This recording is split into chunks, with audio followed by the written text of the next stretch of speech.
everybody, this is Chad from Stick's blog. I'm Stick, and today I want to talk to you about a do-it-yourself project that I did last night. Now I will say that most of my do-it-yourself projects, which involve sewing, they haven't been that elaborate. They've pretty much been stuff sacks. There's some other things I can't remember right offhand, but mainly stuff sacks. So it's not a whole lot. Anyway, last night, as some of you may know, I've recently kind of gotten into hammocks, and I found them really comfortable. So I felt like I would like to kind of get a little more involved with them and see how I could just see how they work out for me. Now, since it's starting to get cool, I felt like I needed an UnderQuilt. So actually, a while back, I ordered an UnderQuilt, one of the 20° Fahrenheit Phoenixes from Adam at Hammock Gear, with the cool, sexy Cuban fiber. I was hoping that would have been here yesterday, but maybe it'll be here Tuesday. But anyway, while I was waiting around, I figured I would try and do one myself. Biggest reason being is I'd like to take my son with me. Hopefully we'll be out next weekend. And for my son to go, he'll need something underneath him too, because in my experience already, I found that just by sleeping directly on this hammock without anything underneath me, it does kind of get cool, even in temperatures in the high 60s. And I feel like most people probably agree with me on that. So last night I was kind of bored, and I was like, well, I'm going to try and do one myself, you know. At worst, it won't work out. At best, it does work out, and my son can use it. So another thing I want to talk about is I didn't make it, I wasn't really thinking I want to go and make it as light as I possibly can. My sewing skills are not quite honed in yet, so I decided that I would rather go as cheap as possible, and I really found that that's not too hard to do for a pretty moderate project. So what I decided to do is I went to Walmart, and our Walmart has the fabric or the material section, and I picked up 5 yards of the Ripstop nylon for $1.50 a yard. It was $7.50 for 5 yards. I want to say it's probably about 1.7 ounce, somewhere around there. It's not quite as, it's not 1.1 ounce, I know for sure. But anyway, it's a heavier Ripstop nylon. And I also picked up some of this stuff here. I'm not sure how well you can see it, but this is just quilt baffling. This is a 45 by 60 inch piece. It's 100% polyester, and it's not the fibers, you know, it's not all loose. It was actually 45 by 60 sheet basically. This was $5. I had a Mylar sheet. I used a Mylar sheet inside the quilt as well, and I had some 3mm rope already. So actually, in my UnderQuilt last night, I had about 13 bucks with taxes and everything is what it cost me. So like I say, I wasn't looking to go and buy down and make this super ultralight quilt. This was my first. This is probably the biggest project that I've worked on as far as do it yourself. So like I said, I just wanted to go as cheap as possible. That way, if it messed up, it wouldn't work out. You know, it wouldn't be a big loss. So what I decided to make, like I said, is an UnderQuilt. And this is the UnderQuilt that I made. Now, like I said, it's not small, it's not light. I don't know what kind of temperature rating this thing is going to have, so that's just going to be something that I have to work out. Maybe after I show everybody what it is, maybe some of the more experienced hammockers can kind of give me an idea of what kind of temperature rating. Just offhand, I'm going to say about 40 degrees, just because the baffling is not very thick. But I figured the Mylar sheet might give me an edge. But anyway, that's the UnderQuilt. It can go just a little bit smaller, but not much. There's only so small this baffling will go, or batting will go. And just in comparison, here is a 1 liter Nalgene, so you can see it's a little bit bigger. It's not quite as small as a 1 liter Nalgene, so it's not small. As far as the width on this thing, now that it's finished, it measures 60 inches long and 43 inches wide, and the weight on it is 19.3 ounces. That's right, 19.3 ounces. It's not lightweight. Especially considering if I get 40 degrees out of it, it's going to be really heavy for that temperature rating, in my opinion. But hey, 13 bucks, and I got the privilege of being able to do it myself. Maybe my son will get to use it. Maybe I'll get to use it. I don't know. But anyway, I'm pretty happy with the overall result. There's some little things I still need to toy with and change out on this, and I'll show you those in just a minute. So give me just a second, I'm going to lay this thing out and I'll let you have a little bit closer look. Hang on. Okay, here's the UnderQuilt laid out. Now as you can see, I didn't taper the ends, I didn't do any of that fancy stuff.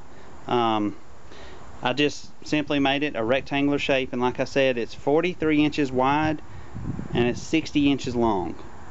So for my son is about 4.5 feet tall. It's going to be all he needs. That's going to be pretty much a full underquilt for him. For me, it's probably going to be about a 2/3 underquilt. I'm 5'10", so I think it'll work out okay.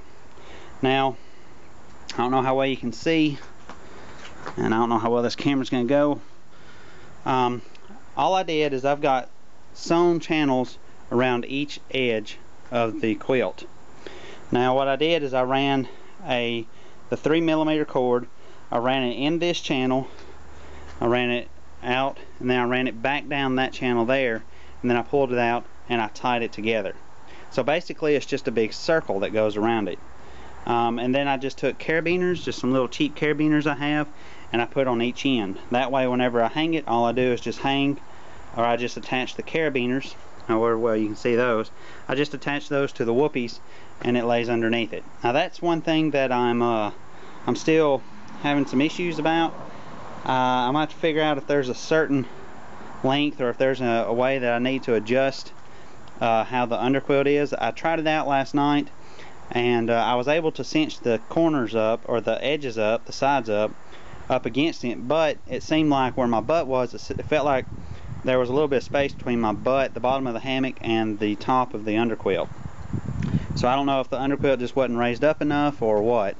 But all along the edges of the hammock, it was sealed off, so it works out for that. So that's just something I guess I'm going to have to toy with. Also, on each side here, like I said, I can cinch them.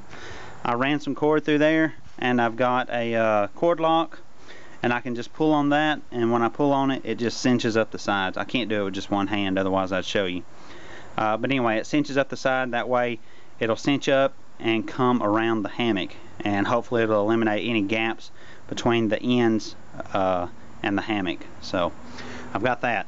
Now also, as you can see, I pretty much just sewed not a channel, but I just made a hem around the edges of it there. And the reason I did that is because I found that if I didn't do it, the batting that's inside it would just kind of fall to the center either way. So by sewing those channels, or by sewing that in, I basically secured the batting that's inside it so it stays where it's supposed to. I didn't take the time to run hems down, you know, the side, or all across it, make it look pretty and all that. Like I said, my goal is not to make it look luxurious or special. I just wanted something that would function, and you know, it was less work obviously to just do those 4 seams. Now what I was talking about with the Mylar, one side of this is got a Mylar underneath it, and the other side has got a baffle. Basically all I did is I laid down one of those cheap emergency Mylar sheets. I laid the batting on top of it, and I put just a little bit of glue just around the edges to kind of hold the batting in place on top of the Mylar. I let that dry. I sewed the edges of the underquilt, and then I basically just shoved that Mylar and batting inside it, and then I finished the other edge. And then that's of course when I did these seams to hold it in place.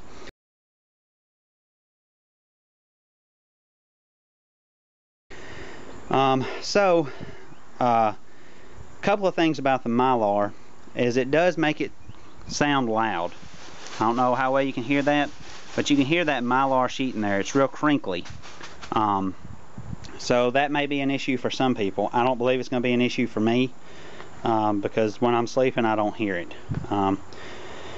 Also, I do understand that the Mylar is actually creating a vapor barrier.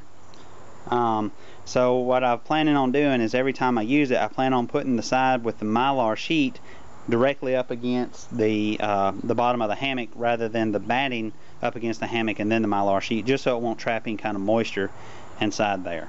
And like I said, I'm planning only maybe 40 degrees of this thing, and I'll just have to see. So it's not like I'll be taking this thing into any extreme colds or anything. But anyway, that's the UnderQuilt laid out, and give me just a second and I'll put it on the hammock and I'll show you how it looks. Hang on.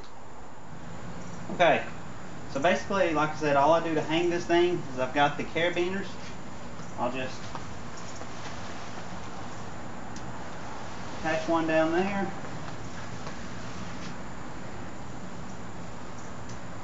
Attach that one up there.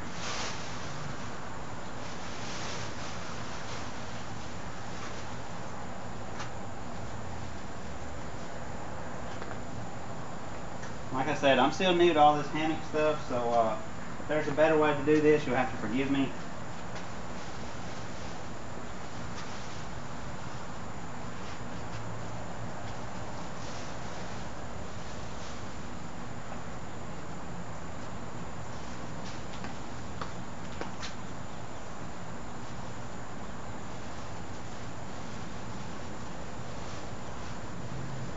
And I'm sure there probably is.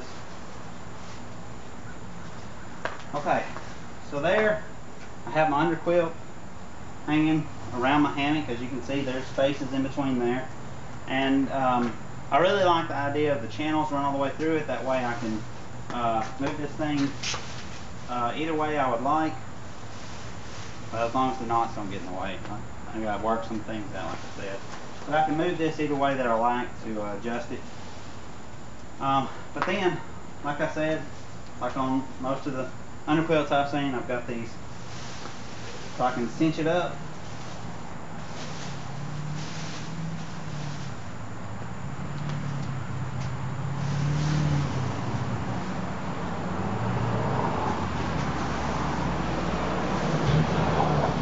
And that should just about have it. And of course I can throw my hammock out. And let's see if I can get in it without breaking it.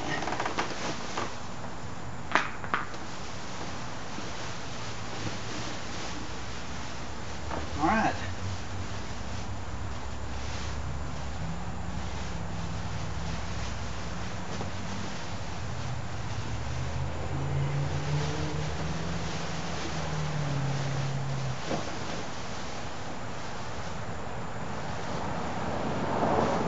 There I have it.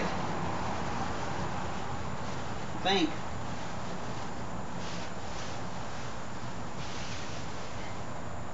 I will say one thing, these wires, or the cord up here, kind of feels like it's confining just a little bit. I don't know if there's a way to fix that. So, just have to see. But anyway, this is my first attempt at a do-it-yourself UnderQuilt. I don't think it turned out half bad. Fairly happy with it. If anybody has any suggestions to make it better, I'd appreciate those. And until later, we'll see you. Carry on my wayward son. There'll be peace when you are done. Lay your weary head to rest. Don't you cry no more.